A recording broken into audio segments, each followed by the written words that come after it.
시골 초등학교를 찾은 한 초로의 신사. 학교 구석구석을 둘러보는 눈길이 왠지 남다른 듯한데 제가 다녔던 초등학교고 제가 여기서 사람이 되도록 만들어준 그런 학교입니다. 여기서부터 제 꿈을 이루기 시작했죠. 장수 산서초등학교 29회 졸업생인 권이종 박사. 세계적인 교육학자가 되어 돌아온 그에게 모교의 존재는 특별하다. 고향을 생각하면 떠오르는 가난과 굶주림. 권이종 박사는 그 시절의 기억을 잊지 못한다. 다른 사람들은 다 도시락에 예를 들어서 부잣집에서는 계란도 싸오고 멸치도 싸오고 근데 나는 소금으로 밥을 먹었습니다. 근데 소금으로 밥도 못 먹을 정도로 밥도 없었어요. 그렇게 가난하게 살았습니다. 권이종 박사의 이름 앞에 따라붙는 수식어가 있다. 바로 파독광부. 권이종은 자신의 운명을 개척하기 위해 파독광부의 길을 선택한다. 독일 막장에서의 생활은 그야말로 목숨을 건 나날이었다. 지하로 들어가면 매일 삶과 죽음의 갈림길에서 살기 때문에 내가 살아서 한국에 돌아가는 것이 가장 희망이고 꿈이었었죠. 이제 살아있는 상태에서는 내가 이제 공부를 더 하자 이런 의지를 가지고 있었습니다.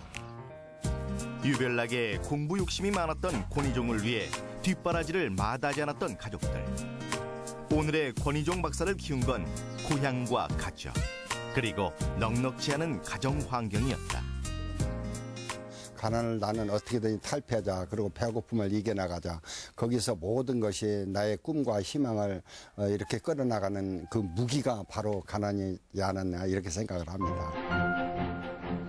막장의 끝에서 희망의 금맥을 찾아낸 권이종 박사. 매 순간 절정의 꽃을 피우는 권이종 박사의 인생 스토리. 지금 시작한다. 파독광부 출신의 교육학자 권이종 회장을 큰 박수로 모시겠습니다. 어서 오십시오. 어서 오십시오. 반갑습니다. 반갑습니다. 예. 딱 맞춰 들어오셨습니다. 안녕하세요. 아유, 오늘 오랜만에 전주 오셨을 텐데 소감이 어떠세요? 고향에 오는 기분이죠. 그렇죠. 그리고 여기서 제가 학교를 다녔고 또 네. 고향도 장수고 그래서 너무 흥분된 상태. 그래요? 또 여러분들을 만난다는 것 자체가 너무 흥분되잖아요. 근데 나이 든 사람이 이렇게 젊은 사람들 만나면 여러분들의 엔돌핀을 나한테 다 뺏깁니다. 오늘 다 가져가시죠.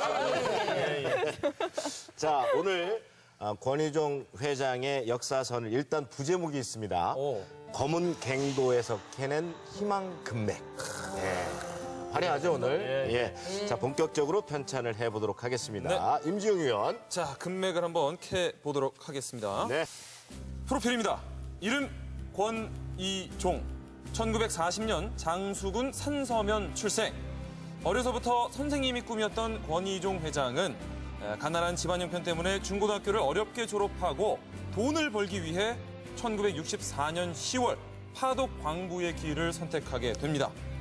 삶과 죽음의 고비를 넘나들며 깜깜한 지하 갱도에서 희망을 캐던 중 광부 생활 3년 만에 극적인 우연으로 독일에 남아 아헨 대학교에서 못다한 공부의 열정을 불태웁니다. 무슨 대학교요? 아헨 대학교.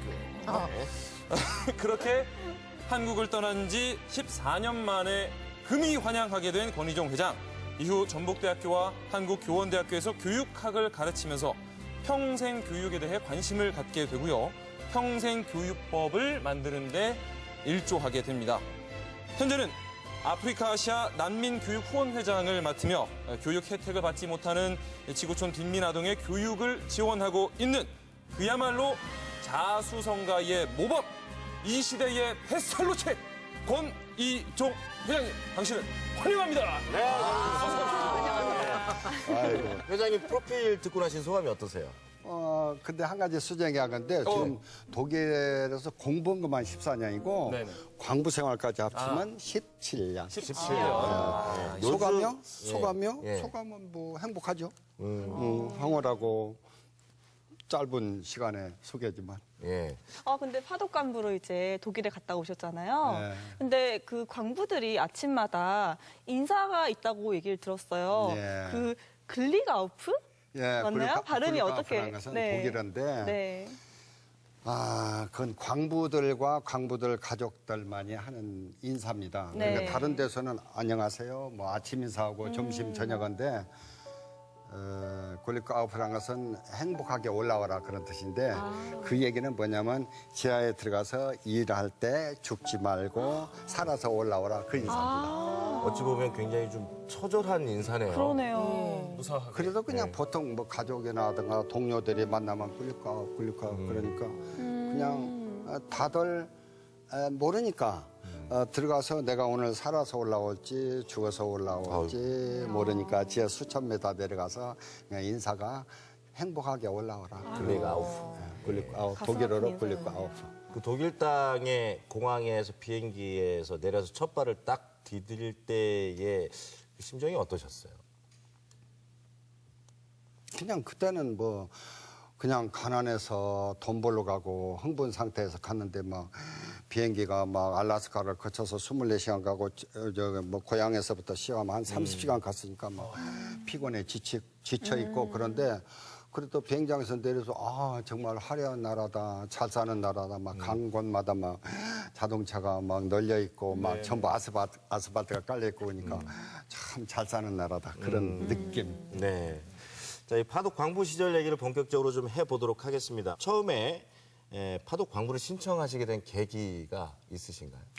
계기는 이제 고향에서 서울에 올라가가지고 그냥 막노동했어요. 그러니까 뭐 건물 짓는데 모래 지게 지고 뭐 철근 자르고 이런 일을 했는데 어느 날 아침에 가니까 한양대학교 다니는 학생 하나가 그 아르바이트를 같이 하는데 신문 쪽지를 이렇게 가지고 와서 너 나하고 같이 독일 광부로 혹시 가고 싶은 생각 없냐 그래서 깜짝 놀랐죠. 독일에 가려면 조건이 복잡한데 첫째는 광산 경력이 시하고 광산 경력이 3년이 시하고 그다음에 뭐 손을 보면은 뭐 일을 했다는 흔적이 시하고 그 시험이 좀 까다로웠어요 처음에는.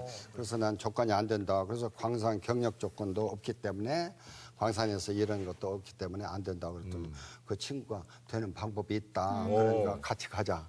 그래서 지원을 하게 됐죠. 친구의 권유로. 그렇죠. 일단은 이 한국에서의 생활보다는 더 나은 삶의 희망이 있었기 때문에 가셨던 거겠죠? 그러니까 기회의 땅이라고 볼 수 있을까요? 내가 공부를 하고 싶었는데 가난에 찌들려 가지고 공부를 못했으니까 기회의 땅으로 나가자 이런 게 아마 가장 컸다고 보는 게 좋겠습니다. 예.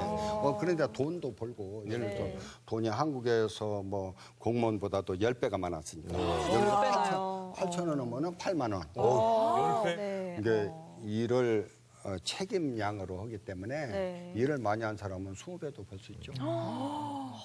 그러니까 거기서 3년 많으면 한국에서 10년 아이고. 그렇죠. 그러니까 그럼 설렐 여기서 수 10년 있겠네요. 여기서 10년 20년 일해도 네. 집 사기가 어려운데 거기 가서 1년 많으면 집을 살 수 있다. 그러니까 나갈 수 있죠.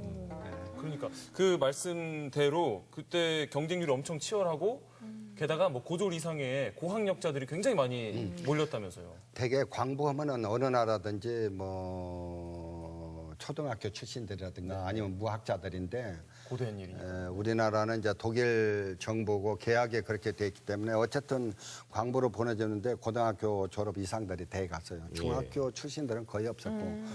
그러니까 일단 독일을 좀 알면 좋겠다. 네. 가서 이제 한국 문화도 전수하고 네. 그리고 한국 대사 그 한국적인 그 어떤 대사 같은 그런 역할, 외교관 같은 역할 그런 걸 하기 위해서 고학력자들을 많이 뽑아서 셀 때는 뭐 강할 때는 10대 1도 됐고 10대 1. 10대 1 뭐 대학 시험처럼 정말 그러네요. 그렇게 10대 1 정도의 높은 경쟁률을 보인다라고 하는 것은 그 당시에 우리나라의 상황이 또 젊은이들이 일을 하고 싶어도 일을 할 곳이 뭐 마땅치 않았다는 반증이기도 하네요. 일자리가 없죠. 그때는 뭐 일이 없었어요. 왜 그렇게 없었대요?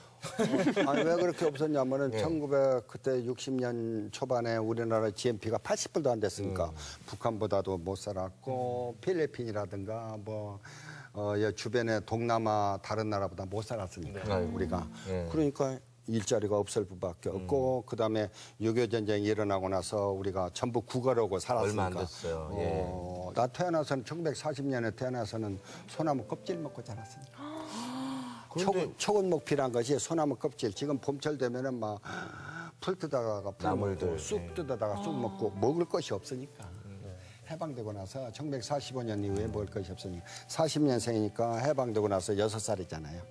그러니까 그 해방둥이들이 정말 고생이 많으셨어요. 그렇게 고생을 하셨는데요. 정말 거기 독일로 넘어가시기까지 정말 고생한 부분이 여기 따로 있습니다. 예.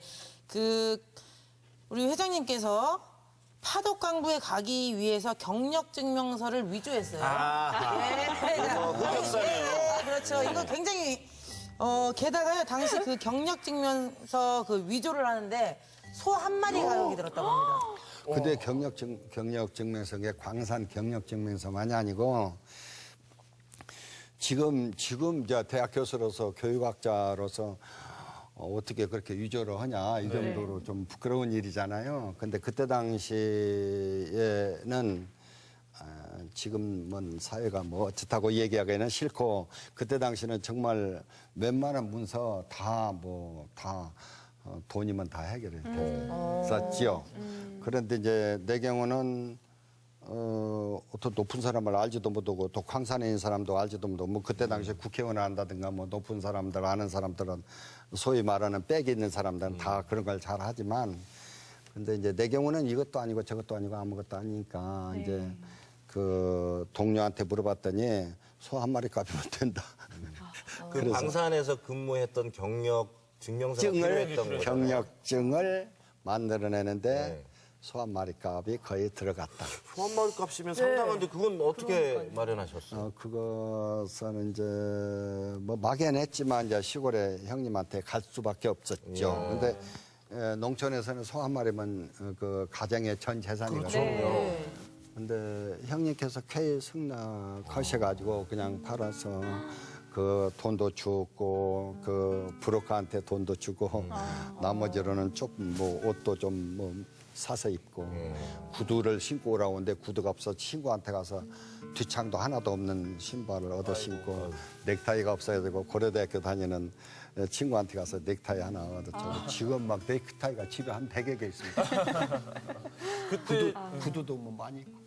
아니 근데 제가 생각해 보니까요. 그 전 재산이란 말이죠.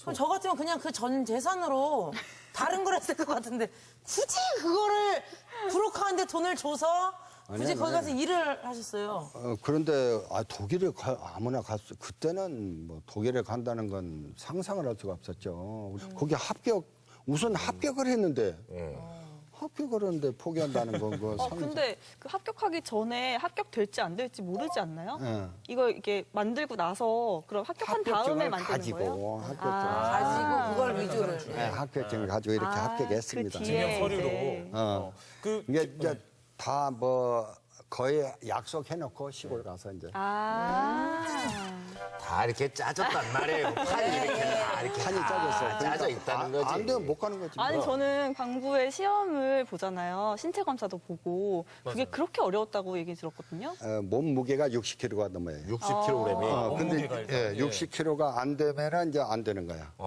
그 이제 안 된 사람은 심한 경우는 뭐 쇠를 뭐 몸에다 묶고 간 사람도 있다고. 검사 안 하나요 그거? 근데 그냥 봐줬겠지. 네, 봐줬겠지. 네. 그리고 이제 뭐 어떤 사람 뭐 짜장면을 3그릇 먹었다는 누려야 되니까 체중을. 그 전날부터 막 이렇게 해서 했는데 그 이제 그 시험에 참 재미있는 체력 검사가 있었는데 체력 검사는 50kg짜리 모래 주머니를 어깨에다 올려서 네.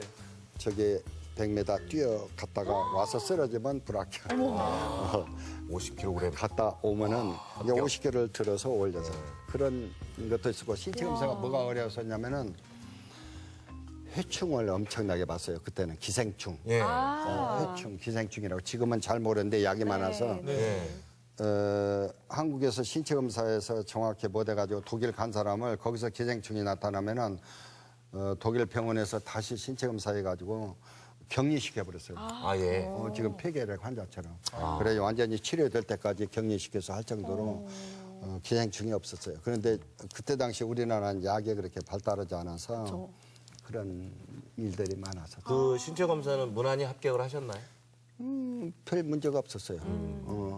그때 당시에 내가 이가 좀 안 좋은 것이 있었는데 아까 소 파는 것이 아까 그 돈도 있지만 좀 나머지로 이도 좀 하고 뭐 형님이 정말 고맙네요. 네, 그 얘기 들어보니까 그 동생을 해서 그렇게 여비도 마련하시고 옷도 장만하셨지. 뭐. 그렇게 해줬으니까 이제 한이 맺혀서 형님도 이제 공부를 많이 안 하셨으니까 한이 맺혀서 이제 동생이라도 가르쳐보자 지원을 이런 많이 아마 해주셨구나. 취지였을 거예요. 결국에 이제 그런 우여곡절 끝에 결국에 독일로 이제 가게 되셨습니다. 갔죠. 예. 현장에 딱 가서 이제 광산에 이제 배치가 되셨잖아요. 그 현장에 이제 딱 도착했을 때는 좀 어떤 느낌이셨어요? 완전히 새로운 땅.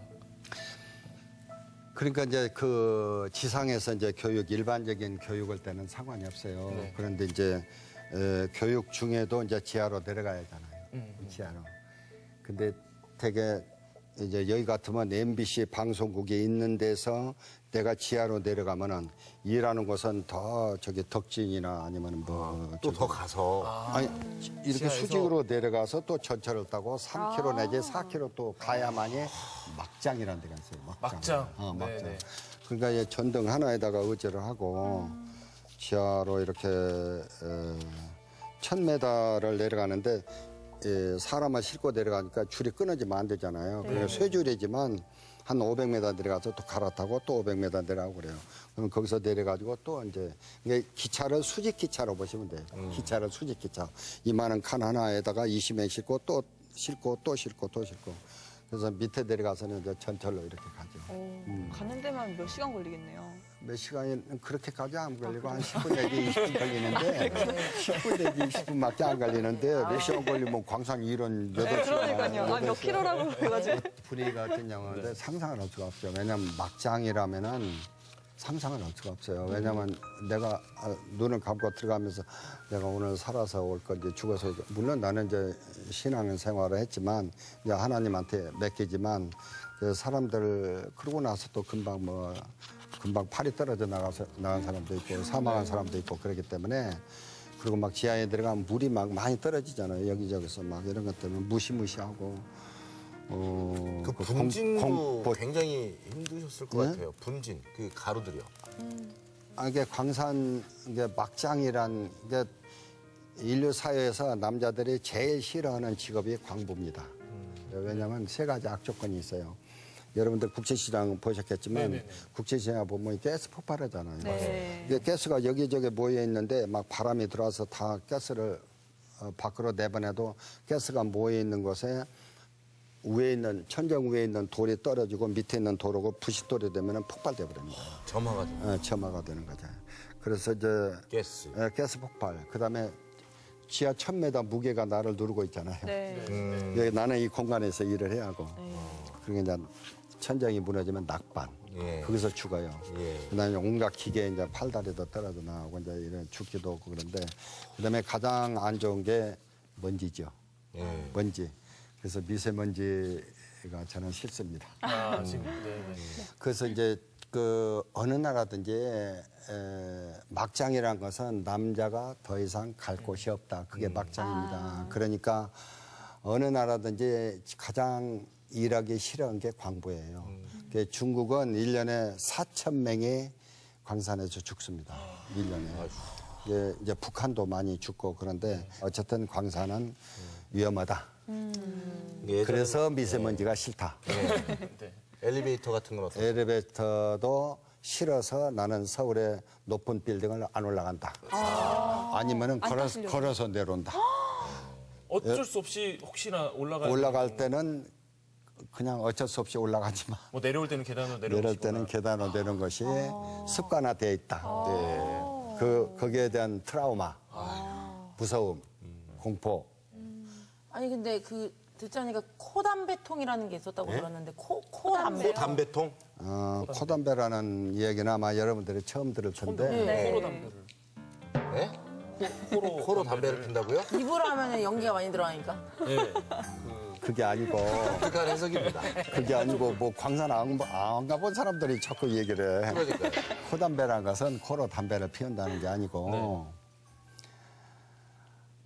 먼지가 너무 많이 들어가는데 석탄가루는 돼지고기를 먹고 며칠간 몇 시간 쉬면은 석탄가루는 나와요. 네. 안 되는 것이 돌가루예요. 돌가루는 빠져나오질 않잖아요. 그것이 폐에 굳어지면은 세멘트처럼 죽는 것이 진폐증이고 규폐증이잖아요. 네. 소담배란 건 뭐냐면은 죽기 싫으니까 담배를 아주 매운 고춧가루라고 보시면 돼요. 아주 매운 고춧가루. 네. 그냥 통이 있어요. 그 통에다가 넣어가지고 다들 가지고 다녀요. 그럼 거기서 일할 때 코에다가 자꾸 넣어. 그럼 어떻게 되겠어요? 이게 막 자극을 주니까 네. 콧물이 줄줄 흐르잖아요. 그러면 돌가루고 석탄가루가 자꾸 빠져요. 일부러 그렇게 빼내는 걸로. 그 마리 담배 연기로 이렇게 하는 게 아니군요. 연기가 아니고 그냥 코 눈물을 많이 흘리면서 돌가루고 석탄가루가 흘러나고. 허파 속으로 들어가지 않도록 미연에 방지하는 것으로 보시면 되고 다른 말로 표현하면은 생명의 담배입니다. 생명의 담배. 코담배라기보다 내가 더 살고 싶어서 코에다가 독한 고춧가루, 청양고춧가루 같은 그런 공장에서 만들어진 코담배를 코에다 넣는다. 그것이 코담배입니다. 예. 아까 말씀하셨던 그런 세 가지 가장 큰 문제도 있고 그렇잖아요. 그 중에서 가장 좀 두려웠던 부분이 있나요? 제일 어려운 게 이 기둥이 이렇게 있어요. 이렇게 기둥이. 이게 쇠기둥이에요. 쇠기둥이. 이 기둥을 빼야 하잖아요. 예. 네. 이 기둥을 빼는데 여기서 천장에서 돌이 무너진 게 그게 제일 위험해요. 그래서 손을 다쳐가지고 한 달 동안 병원에 입원했던 것이 이제 그 상처 많죠. 여기 지금도 상처가 예. 새카맣게 패여 있는 게 그러네요. 여기 석탄가루가 아직 옛날에는 한 5cm가 새카맸는데 지금 이제 나이가 들고 보니까 조금 뭐 주름살도 생기고 그러니까 잘 안 보여요. 몸 벗으면 큰일 나는데 안 돼. 몸 벗으면 새카만 실제로 지금도 그 흔적들이 남아 있고. 상처 많죠. 예. 그 주변에서 그러면 좀 화를 당하시는 분들도 많이 보셨겠어요. 많죠. 처음으로 보셨을 때 가자마자 뭐 일주일 돼가지고 우리 동료가 사망했으니까. 일주일 만에요? 그러니까 뭐 눈물 바다지.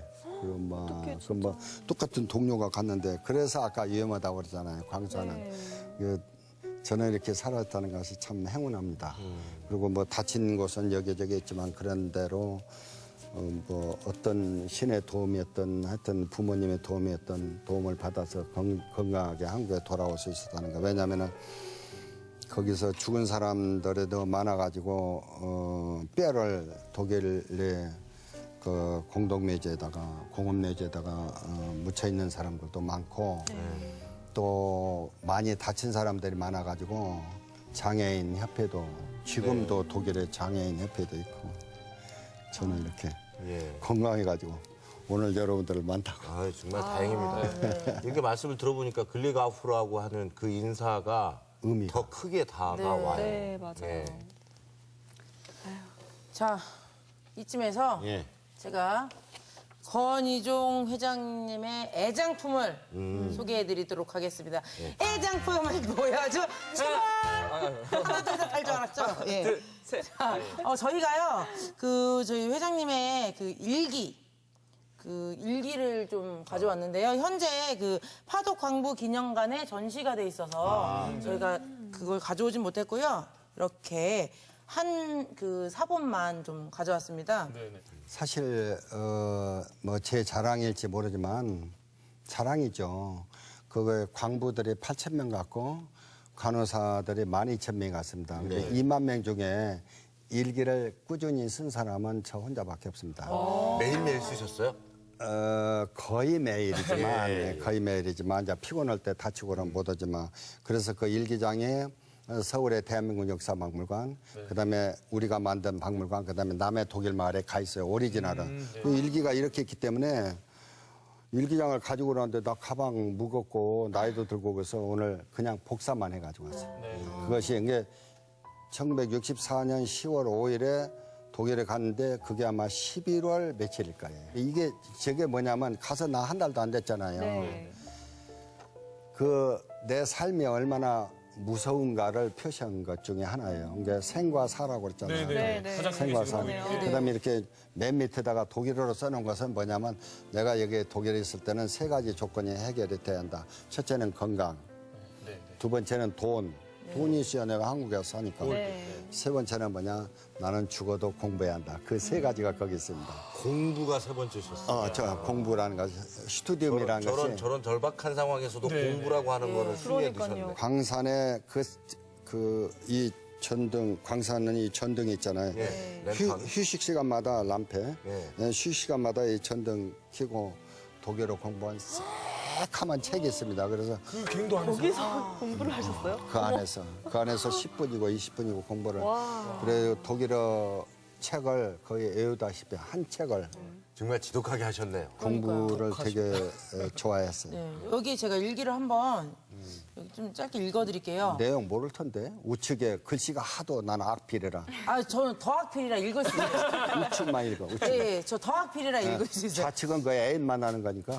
그걸 읽어주세요. 아니 그게 아니고 한국에서 애인한테 쓰고 싶은 내용. 근데 예, 여기- 그건 더 못 읽으니까 네, 우측 가면. 여기 보시면 지하 600m의 땅속인가 하면 정말 무시무시한 기계의 움직임이면 가지가지 시설들이 매우 위험하게 되어 있었다.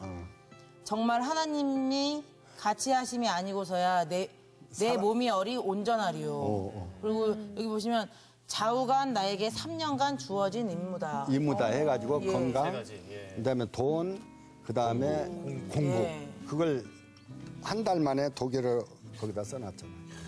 저 잘 읽었죠?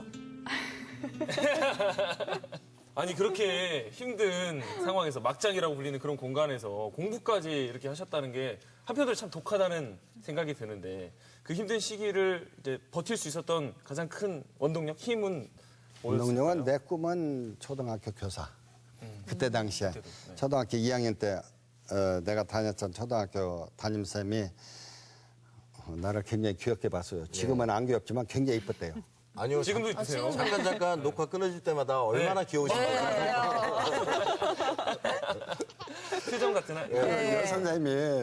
여선생님이 참 더 귀엽게 생겼다. 근데 너무 가난하니까 나처럼 선생을 하도록 한번 꿈을 가져봐라. 그래 초등학교 2학년 때 가진 그 꿈을 그게 머릿속에 각인이 돼가지고 나는 죽어도 선생이 되고 싶다. 그런 의지를 가지고 늘 책과 함께 지금처럼 그래 초등학교 선생으로 시작해서 네. 독일에서 초등학교 선생으로 시작해서 중등학교 선생하다가 한국에 와서 대학교 교수 됐지요. 얼마나 귀여우세요? 그렇지요. 됐죠? 예. 아니 그럼 독일에서 선생님 생활을 하신 거네요. 그러면. 초등학교. 그러면 그 힘든 광부 시절을 버티게 해준 힘은 가난, 공부일 수 있네요. 공부, 가난, 예. 그다음에 어머니. 어머니요. 우리 어머니가 무학자지만 뭐 기억니은도 모르시지만 그 제가 막둥인데 내가 하도 공부를 하겠다고 하니까 동산아지치 왜 공부로 가냐고 그렇게 늘 야단을 치시면서도 그렇게 가난한 가정에서도 배를 늘 짰어요. 배. 그렇죠. 무명배 그다음에 이렇게 3배 이렇게 짜가지고 배를 몇 피를 딱 모아가지고 중학교 학교에 가니까 그걸 팔아서 주시고. 지금 금방 얘기하셨는데 다른 형제들은 그냥 학교 안 가고 농사지었죠. 그렇죠. 예. 그런데 덜컥 우리 권 회장님만 몰래 중학교 시험 봐가지고요. 도망 나서 동중에 덜컥 몰래 합격을 해가지고 도망 나와서 그것도 집에서. 도망이요. 그러니까 도망까지. 지금 같으면 가출이라고 봐야죠. 학교 가겠다고 집을 나오신 거예요. 그렇지. 전주에서 거기가 지금 굉장히 먼 거리인데 제 고향에 근데 이제 오수라는 데를 이제 걸어 나와서 거기서 기차도 도둑 기차. 이야. 이게 나쁜 짓은 옛날에. 아니 그 어쩔 수 없잖아요. 상황 자체가. 이게 차비가 없으니까 도둑 기차. 예. 그러면 차장이 앞에서 오면 뒤로 뺑뺑 돌아가. 어디가 제일 힘든지 알아? 실리라는 데가 있어. 예. 실리 옛날에 굴이 있었어. 그렇죠. 철로 굴. 네. 그런데 차장이 자꾸 차표 검사하면 지붕으로 올라가 버려. 기차 지붕으로. 그럼 그 굴 속으로 들어가잖아요. 그럼 그 연기가 매연이에요. 그래서 내리면은 전주역에 와서 내리면 얼굴이 새카매지는 거. 예. 그런 때도 있었어요. 여러분들은 신세대라 모르지만 옛날에 삶이 그랬습니다. 그러면 그 이제 시험 보려고 나오셨고 합격을 하셨잖아요. 그래가지고 어머니가 아까 그 옷도 그렇게 하고 그냥 장독 팔아서 또 학비를 마련해주고 또 무엇을 했냐면 이제 나 학교 다닐 때는 전주에 어떻게 시골 어머니가 그런 생각을 가졌을까. 전주에 이렇게 집집에 다니면서 애기 맡길 사람 있으면 저한테 맡기라고 그래가지고 보모 역할을 해가지고 네. 시골에 데려가서 지금 상상이 나갈 일. 베이비시터. 그러니까요. 최초의 베이비시터. 선구자시네. 예. 아까 어떻게. 치아 이것도 선구자시네. 예. 어떻게 그런 마음을 가지셔가지고 세상에. 그런 마음을 가지셔가지고 아기를 키우면서 6개월간 또 이렇게 학비를 대주신 물론 지금도 훌륭한 어머니들 많이 계시지만 그러고도 학비가 모자라서 등록금이 그래가지고 쌀 한 가마를 얻기 위해서 부잣집에 가가지고 봄철 얼마나 날씨 추워요. 그 대문 앞에서 하루 종일 쌀 한 가마인 빚을 안 주면은 나는 집에 안 가겠습니다. 그래가지고 쌀 한 가마니 얻어가지고 그거 팔아서 배판 그거 이것저것 합쳐가지고 등록금 내서 그렇게 다녔습니다. 우리 어머님한테 박수 한번. 정말, 이 땅의 모든 어머님들은 다 똑같은 심정이실 거예요. 그래서 어머님이 돌아가신 지 지금 15년이 넘었지만 어머니 사진을 그래서 가지고 다니잖아요. 그 보여드릴까? 예. 아니요, 어머니 사진 돌아가셔가지고 발인하는 날 상녀 안고 내가 퍽퍽 울고 있는 거. 어머님 관을 붙잡고 관을 엎드려서 사진을 가져다니면서 항상 어머니가 나를 지켜주겠지 이런 감정으로 지금도 살고 있고 뭐 힘들 때나 어려울 때나 어머니와 같이 대화한다는 그런 마음으로. 아마 하늘에서 어머님이 흐뭇하게 보실 것 같아요. 맞아요. 예. 네. 나 이 사진 처음 보여주네. 아이고. 참, 어쨌든 어머니가 많이 도움을 주시긴 했지만 중학교 입학하고 나서 또 스스로도 이제 학비를 벌기 위해서 많이 노력을 하셨다고 들었어요. 그건 강한 의지죠. 제가 네. 중학교 1학년 때부터서 신문 배달하고 자취생활하고 지금 저거 전주 오목대라고 하는 데 있잖아요. 네네네. 오목대 거기 옛날에는 거기가 아주 빈민가였어요. 맞아요. 거기 막 예. 그냥 막 포장마차 이런데 거기서 자취생활하는데 뭐 늘 배도 고프고 뭐 또 밥도 내가 해 먹어야 하고 막 그런데 연탄가스에 중독돼 가지고 거의 죽을려다가 오목대 꼭대기 가서 겨우 사람들이 나를 떼매고 올라가서 그다음에 깨끗한 공기 마셔가지고 살아난 것이 지금 여기까지 와 있습니다. 이게 가난해서 그랬어요. 근데 연탄 가스가 몸에 배어가지고 그래서 그러니까 중학교 1학년 때부터서 39살까지 고학. 돈을 벌어가면서 호텔에서 일하든 어디든 그렇게 끊임없이 일하시면서. 끊임없이 일하면서 호텔에서 일한 거 잠시 얘기해주면 거기 에피소드가 있어요. 네. 호텔에서 일을 하는 이유가 배가 고프잖아요. 네. 돈이 없으니까. 그냥 다른 손님들이 먹고 남은 거 음식 나머지를 비닐봉지에다 싸면은 그 주방이나 아줌마가 혹시 개 키우냐고 그랬습니다. 그런데 개가 아니고 제가 먹기 위해서. 사실은. 이제 그런 생활을 그러니까 과학의 연속이죠. 부인 만나기 전까지 이는 그런 일을 안 해본 일이 없습니다. 찌능고등학교에 진학을 하시게 됐는데 원래는 농고에 진학을 하시려다가 이렇게 바꾸셨다고 들었어요. 그 에피소드 여러분들이 꼭 들어야 합니다. 정말 준비되어 여러분들이 있습니다. 알 수 없는 상황에 전주에 그때 당시에 지금도 그렇죠. 북중학교. 북중. 농고. 그다음에 북중학교 그다음에 전고 그랬다고. 아, 그렇죠. 근데 시골에서 성적이 좋았는데 북중학교 봐가지고 떨어졌어. 예. 그래 이제 다른 데 다녔지. 그런데 고등학교도 또 떨어졌어. 그런데 이제 갈 곳이 없어. 그래서 농고로 들어갔어. 그 농고 들어가서 내가 책상에 앉아서 가만히 생각해 보니까 내가 시골에서 맨날 돼지 똥이나 만지고 그다음에 소똥이나 만지고 살았는데 내가 또 이 일을 해? 안 해. 1학년 다 돼서 신학교라고 있어요. 신흥고등학교. 네. 신흥고등학교 교장선생님한테 쫓아가서 교장선생님이 어떻게 만나? 고등학교 1학년이 어떻게 교장선생님 만나요? 야, 하루 가고 이틀 가고 그러니까 이제 그 비서 아가씨가 저 어떤 사람이 저렇게 매일 왔냐고 근데 아니 교장선생님 꼭 만나고 싶다고 한다고. 그래서 교장선생님한테 가서 나 이런 사람인데 나 여기 꼭 받아주시오. 전화시켜달라. 그래가지고 고등학교 교장선생님이 딱 받아줘서 신흥고등학교로 옮긴 사람. 농고 교장 선생님한테는 안 찾아가시고. 거기는 찾아가. 내가 도망가는데 왜 찾아가? 그러니까 지금 여러분들 생각해 보세요. 농담이 아니라 네. 고등학교 1학년 학생이 당돌하게 네, 네. 그냥 어느 교장 고등학교 선생님을 교장선생님한테 쫓아가서 나 받아주시오. 특이하잖아요. 그거 받아줄 때까지 또 찾아가시고. 네. 한 번이 아니고. 예. 아, 여러 번. 네, 정말 뭔가 목표 하나를 딱 잡으시면 좀 네. 독특하죠. 예, 그걸 이루기 위해서는 할 수 있는 최선의 노력을 다 하시는 것 같아요. 악한 사람이요. 예? 예, 정말로 악하시고 독하시고. 야, 독한 사람일까요? 아우. 저 이제 비행기 나가려고 하는데 끌어 잡아당겼다. 그게 이제 내 운명이 바뀌는 거야. 짐도 다 실어놓은 상태에서 걔 이름이 헬가요. 헬가. 예. 헬가 옆에 누가 있었냐면 아스트리트가 있었어. 아스트리트. 어떤 관계예요? 복잡해. 같이 잠을 안 잤어. 왜 그렇게 찾아봐? 그 이튿날 경찰에 또 왔어. 사람 죽여가지고 시체를 시체를 자기 소개도 못한 사람이 독일에서 어떻게 공부를 해. 네 생각은 하나도 안 쓰고 처음처럼 먹어. 술이 아니에요. 예. 왜 또 저보고 그렇게.